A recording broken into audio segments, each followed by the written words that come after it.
Ẹ jẹ́ á ṣàgbéyẹ̀wò ohun tó fẹ́ ṣẹlẹ̀ sí gbogbo ìràwọ̀ pátá lónìí tí ń ṣọjọ́ Monday, August 24 ọdún 2026 tá wà nínú ẹ̀ yìí. Mo kí Ọlọ́run bá mo ṣèbà Olódùmarè, ìbà akọ́dá ayé, ìbà aṣẹ̀dá ọ̀run, mo ṣèbà Ọ̀rúnmìlà, atórí ẹni tí ò sunwọ̀n ṣe, ẹlẹ́rìí ìpín tóun tàyànmọ́.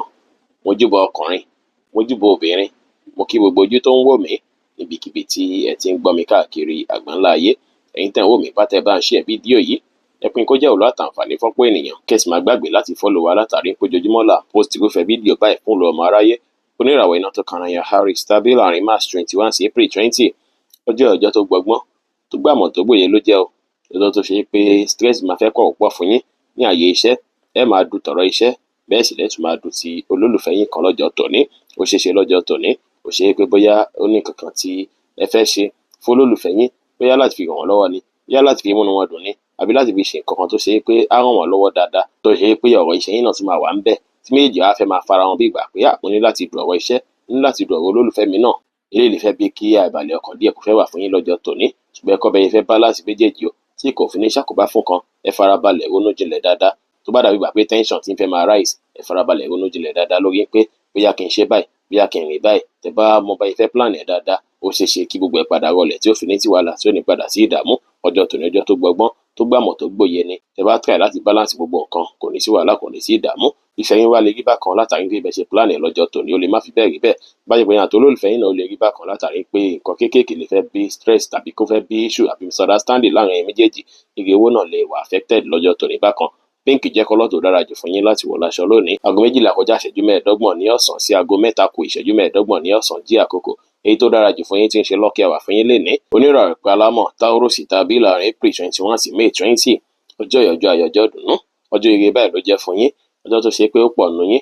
Ẹ máa rí nǹkan dùn, ẹ máa rí nǹkan ayọ̀. Ẹ máa gbúrò òkèrè dùnú, ẹ máa gbúrò òkèrè yọ̀ lọ́jọ́ tòní. Kò ní tí mi ọkàn kan rárá lọ́jọ́ tòní o. Ọjọ́ tòní sí ọjọ́ tó ṣe pé gbogbo yín pátá lẹ máa ní ìgboyà dáadáa. Ìgboyà ìsìrì ó dára kẹ́ ẹ mú lò. Kẹ́ lò lọ́nà tó máa gbà wọ̀nyí lọ́wọ́ dáadáa lọ́jọ́ tòní. Ọjọ́ tòní sí ọjọ́ tó ṣe pé ó pọ̀ nù yín. Ó ṣeéṣe kí ẹ fẹ́ rìnrìn àjò kan tàbí kí rìnrìn àjò wà lẹ́sẹ̀ yín dáadáa lọ́jọ́ tòní. Ọjọ́ tòní jẹ́ ọjọ́ tó ṣe pé ó dára púpọ̀ fún yín láti fi rí dájú pé ẹ wá bí nǹkan yín ṣe fẹ́ dàgbàsókè, ẹ wá bí nǹkan yín ṣe fẹ́ búrẹ́kẹ́. Opportunity máa pọ̀ káàkiri fún yín lọ́jọ́ tòní. Ní ọ̀pọ̀lọpọ̀ yín, ó ṣeéṣe kí ẹ láwọn ọgbọ́n kan àbí ìmọ̀ kan tó ṣe pé máa mọ̀ lọ́jọ́ tòní táwọn yín lọ́wọ́ dáadáa lásìkò yìí o. Ẹ rí dájú pé ẹ lé ìmọ̀ dáadáa lọ́jọ́ tòní. Ẹ wá ìmọ̀ ní gbogbo ọ̀nà. Ìmọ̀ tẹ́ bá mọ̀ lọ́jọ́ tòní àwọn yín lọ púpọ̀. Ọjọ́ tòní ọjọ́ tó ṣe pé àǹfààní máa wọlé fún yín dáadáa ni. Ẹ máa rí gbámú dáadáa. Pàápàá yín tẹ́ ń ṣiṣẹ́ tó jọ mọ́ iṣẹ́ ìrìn àjò, àbẹ́yìn tẹ́ ń ṣiṣẹ́ tó jọ mọ́ à ń send ọjà sílé òkèèrè, à ń receive ọjà wọlé. Ọ̀pọ̀lọpọ̀ yín ó ṣe kẹ́ àǹfààní jẹ dáadáa lọ́jọ́ tòní. Iṣẹ́ yín á lọ bó ṣe kó lọ. Bá ṣe pé yín àti olólùfẹ́ yín á dára, ire ó lè wọlé fún yín lénìí. Violet jẹ́ kọ́lọ́ tó dára jù fún yín láti wọ̀ láṣọ lónìí. Aago 3 kù ìṣẹ́jú 15 ní ọ̀sán sí aago 5 kù ìṣẹ́jú 10 ní ìrọ̀lẹ́ jí àkókò. Èyí tó dára jù fún yín tí ń ṣe lucky hour fún yín lénìí. Oníràwọ̀ afẹ́fẹ́ aláwàdà Gemini tàbí láàrin May 21 sí June 21. Ọjọ́ tó dára ló jẹ́. Ọjọ́ tó ṣe pé ìbáṣepọ̀ yín àtàwọn tó súnmọ́ yín á wọnú ara dáadáa. Ọjọ́ tó ṣe pé ó pọ̀ nù yín, ó ṣeéṣe kí ẹ sense àwọn yípo padà wọn nígbà ìgbésí ayé lọ́jọ́ tòní. Ó dára kí ẹ fi ní ronú jinlẹ̀ nípa kí lẹ ń fẹ́, nípa kí lẹ nílò fún ìdàgbàsókè ayé yín. Ẹ ro àròjinlẹ̀ dáadáa, introspect. Ohun tẹ́ bá bọ̀ níbi introspection náà ó ṣeéṣe kó ràn yín lọ́wọ́ dáadáa lọ́jọ́ tòní. Ìbáṣepọ̀ yín àtàwọn àna yín á wọnú ara dáadáa. Ìbáṣepọ̀ yín àti olólùfẹ́ yín á dùn àlárinrin. Púpọ̀ nínú ilẹ̀ máa ní higher libido lọ́jọ́ tòní. Tá ṣe yín bí ìgbà kékeré súnmọ́ olólùfẹ́ yín, ó sì dára kí ẹ ṣe bẹ́ẹ̀ lọ́jọ́ tòní. Èyí máa bí kí ìbáṣepọ̀ yín kó strong dáadáa púpọ̀. Ọjọ́ tòní sí ọjọ́ tó ṣe pé ó pọ̀ nínú yẹn tó ṣe pé ẹ dà kankan papọ̀ pẹ̀lú èèyàn. Nǹkan tẹ́ dàpọ̀ papọ̀ pẹ̀lú èèyàn yẹn ó ṣeéṣe kí ó bẹ̀rẹ̀ sí bí tàbí kẹ́ bẹ̀rẹ̀ sí sẹ́ǹsì ipò padà látara bẹ́ẹ̀ lọ́jọ́ ti tòní. Ọjọ́ tó dára ló jẹ́. Ọjọ́ tó sunwọ̀n ló jẹ́ o. Ọjọ́ tó ṣe pé ẹ̀yin fúnra lára yín àǹfààní máa ṣílẹ̀ fún yín láti yá yín padà. Ẹ máa ọ̀pọ̀lọpọ̀ àǹfààní tó lè yá yín padà lọ́jọ́ tòní. Ẹ grab ẹ̀ dáadáa lọ́jọ́ tòní o. Ire ìfàgán lè wọlé fọ́pọ̀lọpọ̀ yín lọ́jọ́ tòní. Ire tẹ̀tẹ̀ stress lè lórí rárá ó lè wọlé fún yín lọ́jọ́ tòní. Iṣẹ́ yín á lọ dáadáa. Bá ṣe pé yín àti olólùfẹ́ yín á dára, ire ó lè wọlé fún yín lénìí. Pink jẹ́ kọ́lọ́ tó dára jù fún yín láti wọ̀ láṣọ lónìí. Aago 5 kù ìṣẹ́jú 10 ní ìrọ̀lẹ́ sí aago 7 kọjá ìṣẹ́jú 13 ní àṣálẹ́ jí àkókò. Èyí tó dára jù fún yín tí ń ṣe lucky hour fún yín lénìí. Oníràwọ̀ mi agbára Cancer tàbí láàrin June 22 sí July 22. Ọjọ́ tó lè rí bákan ló jẹ́ látàrí pé àárín ẹ̀yin àti olólùfẹ́ yín tàbí ẹ̀yin àti mọ̀lẹ́bí kan ṣiṣẹ́ kó fẹ́ rí bákan lọ́jọ́ tòní. Púpọ̀ ni ó ṣeéṣe kí stress fẹ́ pọ̀ tẹ́ máa go through lọ́jọ́ tòní tó jọ mọ́ ọ̀rọ̀ inú ilé yín gangan. Ọ̀pọ̀lọpọ̀ yín ó ṣeéṣe kí àwọn kankan nílò àtúnṣe nínú ilé lọ́jọ́ tòní tó ṣe pé nílẹ̀ máa fẹ́ mójútó tàbí kẹ́ẹ̀kọ́ ṣe pé ọ̀rọ̀ àárín ẹ̀yin àti olólùfẹ́ yín gbé dàbí ìgbà pé ó ní kankan tó ṣe pé ẹ máa fẹ́ ṣe tó ṣe pé ẹ máa fẹ́ pìtì wọn lé lórí tàbí tó ṣe pé àwọn fúnra wọn gan ló máa fẹ́ pìtì yín pé lágbájá nǹkan tí ó ń ṣẹlẹ̀ yìí kájọ jókòó sọ jájọ ọmọ ọgbọ́n ta fẹ́ dá sí ó sì lè jẹ́ ọ̀nà bóyá bí àìgbọ́ra-ẹni-yé ilé ìfẹ́ gbà wáyé ohun tó ṣàfẹ́ stress yín nínú ilé ó lè fẹ́ ṣẹlẹ̀ lọ́jọ́ tòní ẹ rí dájú pé mójútó nǹkan tó ṣe kókó fún yín láti mójútó lásìkò tó tọ́ àtàsìkò tó yẹ ẹ ìfẹ́ hàn sí olólùfẹ́ yín ẹ má fààyè gba fàǹfà rárá lọ́jọ́ tòní ẹ fọgbọ́n ṣe ẹfẹ̀lẹ̀ ṣe lọ́jọ́ tòní ẹ rí dájú pé àyíká yín wà ní ìmọ́tótó dáadáa lọ́jọ́ tòní kẹsì rí dájú pé àyíká ibiṣẹ́ yín náà wà ní ìmọ́tótó ẹ ṣe dáadáa sólólùfẹ́ yín bẹ́ẹ̀ sì ni kẹ́ ṣe prayer lọ́jọ́ tòní kólódùmarè kó jẹ́ ká àyíká yín àti inú ilé yín kí gbogbo ẹ̀ kó tó kó má sí wàhálà kó má sí ìdààmú tẹ́ bá lọ bí iṣẹ́ yín á lọ bó ṣe kó lọ bá ṣe pé yàn tó lólùfẹ́ yín lè rí bákan torí ó ṣeéṣe káwọn kan tá a mẹ́nu báyìí kó fẹ́ wáyé díẹ̀ lọ́jọ́ tòní ire ó lè wọlé fún yín tẹ́ bá lọ bí iṣẹ́ dáadáa lọ́jọ́ tòní pink jẹ́ kọ́lọ́ tó dára jù fún yín láti wọ̀ láṣọ lónìí ẹni tó bá ṣe pé bóyá ẹnì kan tó jọ mọ́ lẹ́gà issue ó ṣeéṣe kí gbogbo ẹ̀ kí ó fẹ́ dàbí ìgbà pé ó fẹ́ lágbára díẹ̀ lọ́jọ́ tòní tó ṣe pé ẹ máa fà tó ṣe pé fanfà lè wáyé lórí ẹ̀ lọ́jọ́ tòní ṣùgbọ́n gbogbo ẹ̀ ó ṣeéṣe kó padà já mọ́ yín lọ́wọ́ tẹ́ bá múra dáadáa aago 2 ní ọ̀sán sí aago 3 ní ọ̀sán jí àkókò èyí tó dára jù fún yín tí ń ṣe lọ́kì àwà fún yín lénìí oníràwọ̀ iná tó gbóná rere Leo tàbí láàrin July 23 sí August 22 ọjọ́ ìyọjọ́ ayọjọ́ dùnú ọjọ́ rere báyìí ló jẹ́ fún yín ṣùgbọ́n ó ṣeéṣe kí ọ̀pọ̀lọpọ̀ yín kẹfẹ́ bízì pẹ̀lú gbèsè ayé yín o àwọn kan máa wà tó ṣe pé máa ṣàtúnṣe ẹ̀nú gbèsè ayé yín lásìkò yìí ó sì dára kẹfà àsìkò yìí kẹfẹ́ ṣàtúnṣe ayé yín ẹ ṣàtúnṣe àwọn nǹkan tẹ̀ ń fojoojúmọ́ ṣe kó má bàa sí pé bóyá iṣẹ́ ń wọ̀ yín lọ́rùn ju bó ṣe yẹ lọ ọjọ́ tẹ̀ǹjẹ́ tó ṣe é pé ó dára kẹ́yìn náà kẹfì ronú jinlẹ̀ dáadáa nípa láì fún yín ibi tẹ́ ń lọ ibi tẹ́ dé dúró ẹ ronú jinlẹ̀ dáadáa lé lórí àtọ̀nà tí ọjọ́ iwájú máa gbà dára ẹ̀rù dáadáa lọ́jọ́ tòní ó ṣeéṣe kí ìrònú yẹn kó bí nǹkan kan tó ṣe é pé á padà wọ̀nyí lọ́wọ́ ẹ fi ní ṣàtúnṣe láì fún yín dáadáa iṣẹ́ bá wá pọ̀ nílẹ̀ tó ṣeéṣe kọ́pọ̀lọpọ̀ yín fẹ́ bísí gan lọ́jọ́ tòní iṣẹ́ bá pọ̀ nílẹ̀ rí dájú pé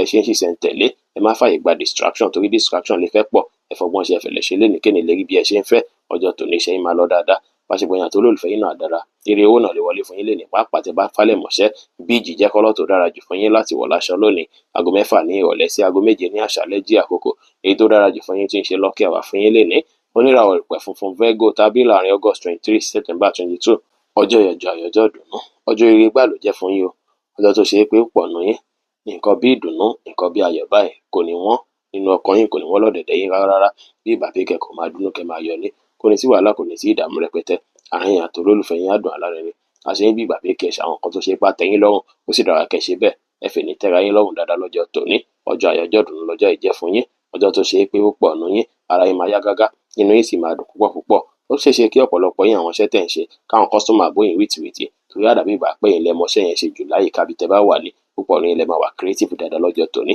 ẹ lo creativity yín lọ́nà tó máa gba àwọn iṣẹ́ yín lọ́wọ́ tó ṣe é pé lè ti fẹ́ bí káwọn èèyàn tún dá yín mọ̀ sí kó tó fún yín recognition sí ẹ̀yin tẹ́sí iṣẹ́ oṣù kan ó ti ṣe kí wọ́n máa plan pé lábájá bó ṣe ń ṣiṣẹ́ dáadáa yìí bóyá ká fi sí ipò báyìí torí ẹ máa ṣe nǹkan yín bí idán báyìí lọ́jọ́ tòní ni ọjọ́ tòní ọjọ́ tó dára púpọ̀ ló jẹ́ fún yín gbogbo nǹkan yín á dùn yàn gbà àwọn èèyàn á rí dùnú látara yín ẹ̀yin náà rí dùnú látara àwọn èèyàn lọ́jọ́ tòní tíṣẹ́ yín máa lọ dáadáa ìbáṣepọ̀ yàn tó lólùfẹ́ yín náà á dùn alárinrin ìrìwó gan lè wọlé fún yín dáadáa lọ́jọ́ tòní kírìmù jẹ́ kọ́lọ́ tó dára jù fún yín láti wọ̀ láṣọ lónìí aago 1 ní ọ̀sán sí aago 2 ní ọ̀sán jí àkókò èyí tó dára jù fún yín tí ń ṣe lọ́kì àwà fún yín lénìí oníràwọ̀ afẹ́fẹ́ má rí mi fún Libra tàbí láàrin September 23 sí October 22 ọjọ́ ìyọjọ́ ayọjọ́ dùnú ọjọ́ ire ló jẹ́ ṣùgbọ́n ó ṣeéṣe kí àwọn kan tó jọ mọ́ ọ̀rọ̀ family issue díẹ̀díẹ̀ kan kó fẹ́ wáyé lọ́jọ́ tòní o tó ṣeéṣe kó fẹ́ àfẹ́ tì yín ẹ fúnra lára yín láwọn kankan tó ṣe é pé ẹ fẹ́ ṣe lọ́jọ́ tòní tẹ́lẹ̀ tẹ̀tí ń wò pé báyìí ni màá ṣe sí ọ̀nà tí màá gbé gbà lélẹ̀ tí nǹkan yà fi gún régé ṣùgbọ́n ó ṣeéṣe kí ẹ fẹ́ ní nǹkan kan tó tún máa jọmọ́ ohun tẹ́ gbọ́dọ̀ attend sí tó jọmọ́ ti family member kan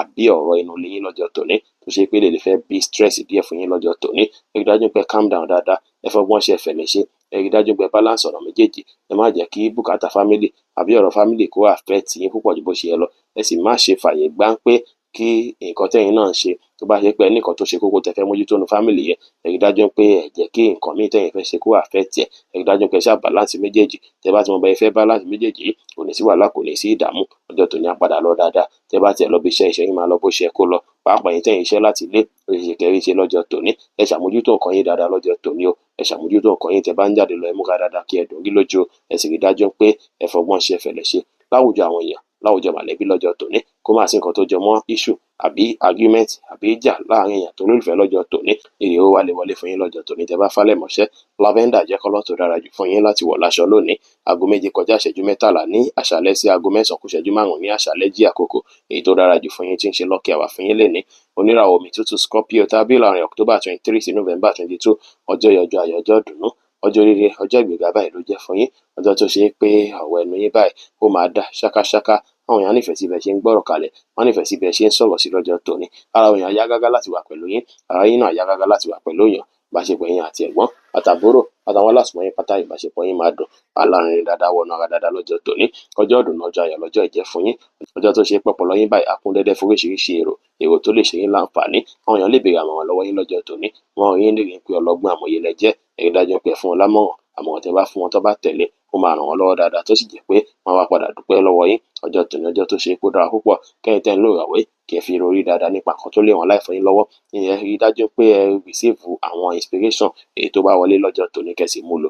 Ọjọ́ tòní á lọ bó ṣe kó lọ. Ẹ fẹnu pọ́n jayé lé, ẹ fẹnu polówó nǹkan yín látàrí pé ẹnu yín báyìí lágbára yín lọ́jọ́ tòní. Ẹ fẹnu béèrè nǹkan tẹ́ bá ń fẹ́ lọ́wọ́ Ọlọ́run bá, lọ́wọ́ àwọn aláàánú yín. Ó ṣeé ṣe kí wọ́n ṣe fún yín lọ́jọ́ tòní. Bí ìṣìjẹ́kọ́lọ́ tó dára jù fún yín láti wọ̀ láṣọ lónìí, aago 9 kù ìṣẹ́jú 5 ní àṣálẹ́ sí aago 11 kù ìṣẹ́jú 10 ní àṣálẹ́ jí àkókò èyí tó dára jù fún yín tí ń ṣe lọ́kẹ́ wà fún yín lénìí. Oníràwọ̀ inú àtùpà Sagittarius tàbí láàrin November 23 sí December 22. Ọjọ́ ìyọjọ́ ayọ̀, ọjọ́ ìdùnnú, ọjọ́ rere báyìí ló jẹ́ fún yín. Ọjọ́ tó ṣe pé ó pọ̀ nù yín, ó ṣeé ṣe kí ire owó kó wọlé fún yín lọ́jọ́ tòní o. Pàápàá látara kí tí wọ́n ti ń ṣe látijọ́ mẹ́ta, ó ṣeé ṣe kó ọ̀pọ̀lọpọ̀ yín ráǹfààní jẹ lọ́jọ́ tòní. Àwọn nǹkan yín bí fẹ́ fìdí múlẹ̀ báyìí lẹ́ẹ̀ máa lé lọ́jọ́ tòní, ó sì ṣeé ṣe kó padà fìdí múlẹ̀ o. Púpọ̀ ní ilẹ̀ máa láwọn kankan tẹ máa fẹ́ kó lé lórí lọ́jọ́ tòní tàbí tẹ fẹ́ rà. Ó lè jẹ́ luxury, ó lè jẹ́ àwọn kankan tó ṣe pé fẹ́ ná yín lówó dáadáa lọ́jọ́ sí tòní. Ẹ rí dájú pé ẹ ṣọ́wó ná, ẹ má ná àpà, ẹ sì náwó lórí àwọn nǹkan tó ṣe pé máa ní long term value ló dára. Ẹ kíyèsára lọ́jọ́ sí tòní. Bákan náà sì rí ọjọ́ tòní jẹ́ tó ṣe pé ẹ̀yin tó ṣe pé ti invest látijọ́ mẹ́ta, investment yẹn lè fẹ́ máa rí positive result lé lórí lọ́jọ́ tòní. Bẹ́ẹ̀ sì ni ẹni tó ṣe pé ẹ̀ṣẹ̀ fẹ́ invest, ẹ lè tún invest lásìkò investment tẹ́ bá ṣe lásìkò yìí, ẹ máa tètè láṣeyọrí ṣe nídìí ẹ̀ lọ́jọ́ tòní. Ọjọ́ tó dára lọ́jọ́ ìjẹ́ fún yín. Ẹ rí dájú pé ẹ bá àwọn èèyàn ṣe pẹ̀lú ìfẹ́, iṣẹ́ yín á lọ bó ṣe yẹ kó lọ. Ìbáṣepọ̀ yín àti olólùfẹ́ yín á dára.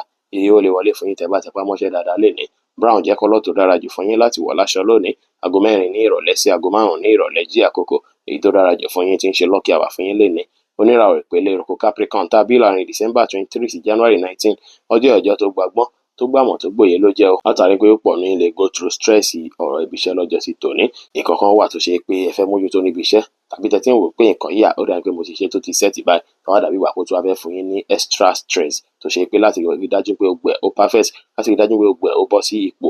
Ó ṣeé ṣe kí àwọn nǹkan yìí fẹ́ fún yín stress díẹ̀ lọ́jọ́ tòní. Bákan náà sì rí ẹ̀yin tẹ́ ń lò ràwọ̀ yìí, ọ̀pọ̀ nínú yín ó ṣeé ṣe kí ẹ máa lé bóyá ipò kan ni àbí nǹkan kan ni tó ṣe pé ó lè fẹ́ fún yín ní stress díẹ̀, tàbí kó ṣe pé láwọn ojúṣe kan tẹ́ máa ṣe lọ́jọ́ tòní tó ṣe pé á fẹ́ dàbí ìgbà pé ibi ojúṣe mi ni kí ló tó wá fún mi ní wàhálà díẹ̀ báyìí. Àwọn nǹkan bẹ́ẹ̀ lè wáyé lọ́jọ́ sí tòní bákan, ṣùgbọ́n ju gbogbo ẹ̀ lọ, ẹ fọgbọ́n ṣe fẹ̀lẹ̀ ṣe lénìí. Gbọ́dọ̀ take gbogbo nǹkan tó personal kó má bàa fa ìbínú àbíjú, kí ìbínú yẹn má bàa affect mood yín pátápátá lọ́jọ́ tòní.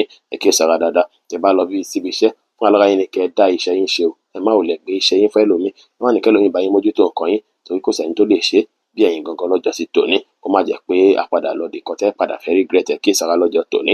Iṣẹ́ yẹn lè rí bákan. Ìbáṣepọ̀ yín àti olólùfẹ́ yín á wá dára. Ilé ó rè wọlé fún yín lénìí. Brown jẹ́ kọ́lọ́ tó dára jù fún yín láti wọ̀ láṣọ lónìí.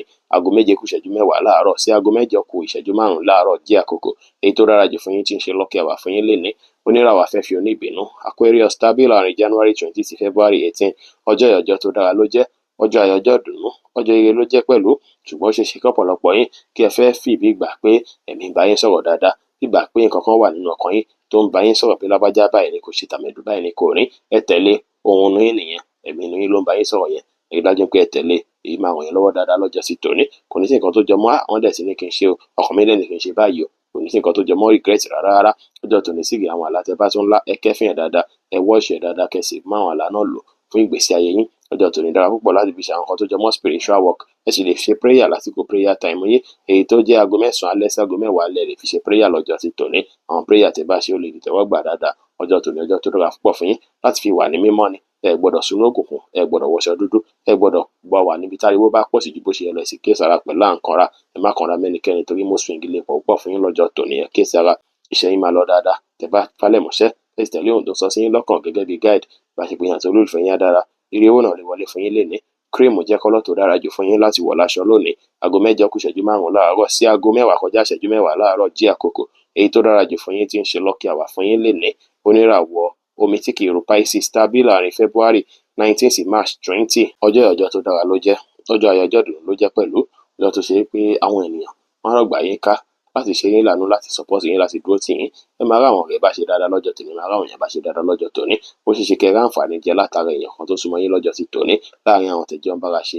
Ó sì ṣeé ṣe kẹ́yìn fúnra lára yín kẹ́ láwọn kankan tẹ́ fẹ́ ṣe fún community yín àbí fáwọn tẹ́ jọ ń kóra yín kiri lọ́jọ́ ti tòní tó ṣe pé àwọn tó ṣe pé wọ́n máa appreciate ẹ̀ tàbí káwọn èèyàn ṣe nǹkan fún yín tó ṣe pé ẹ̀yin fúnra lára yín máa appreciate ẹ̀ dáadáa lọ́jọ́ tòní. Ọjọ́ tó dára lọ́jọ́ tòní jẹ́ láti fi network, láti fi connect pẹ̀lú àwọn èèyàn. Ẹ bá àwọn ọ̀rẹ́ ṣe, ẹ bá àwọn ojúlùmọ̀ ṣe lọ́jọ́ tòní. Bí bá wọn ṣe lóore lójú kẹ́ má bá wọn ṣe lọ. Ẹ má isolate ara yín lọ́jọ́ tòní. Ẹ connect, ẹ wá connection dáadáa lọ́jọ́ tòní. Connection lè ràn yín lọ́wọ́ fún ìdàgbàsókè ayé yín. Ìtẹ́ bá wọn ṣiṣẹ́ tó jọmọ́ teamwork, ẹ máa rí àǹfààní jẹ dáadáa lọ́jọ́ tòní o. Ọjọ́ tòní ọjọ́ tó dára púpọ̀ ló jẹ́ láti fi ṣe ìtọrẹ àánú, ìbàjẹ́ fún níwọ̀nba owó kékeré. Ẹ fi ṣe ìtọrẹ àánú lọ́jọ́ tòní. Eléyìí lè ràn yín lọ́wọ́ fún ìdàgbàsókè ayé yín. Iṣẹ́ yín á lọ dáadáa lénìí. Ìbáṣepọ̀ yín àti olólùfẹ́ yín á dára. Ire owó lè wọlé fún yín lénìí. Blue jẹ́ kọ́lọ̀ tó dára jù fún yín láti wọ̀ láṣọ lónìí. Aago 10 kọjá ìṣẹ́jú 10 láàárọ̀ sí aago 12 kọjá ìṣẹ́jú 15 lọ́sàn-án jí àkókò èyí tó dára jù fún yín tí ń ṣe lọ́kì àwà fún yín lénìí. Bí ó ṣe jẹ́ nìyẹn fún gbogbo irúfẹ́ ìràwọ̀ 12 tó wà pátá. Ẹ̀yin tẹ́ ń wò mí pátá, ẹ má gbàgbé pé Ọlọ́run bo Olódùmarè nìkan lọ́ba tó ní ìmọ̀ jùlọ.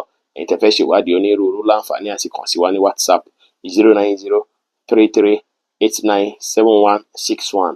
Ire gbogbo ajẹ́ tiwa lónìí, lọ́sẹ̀ yìí, lóṣù yìí àti ní gbogbo ọjọ́ ayé wa láṣẹ Ìdùmarè. Ire o.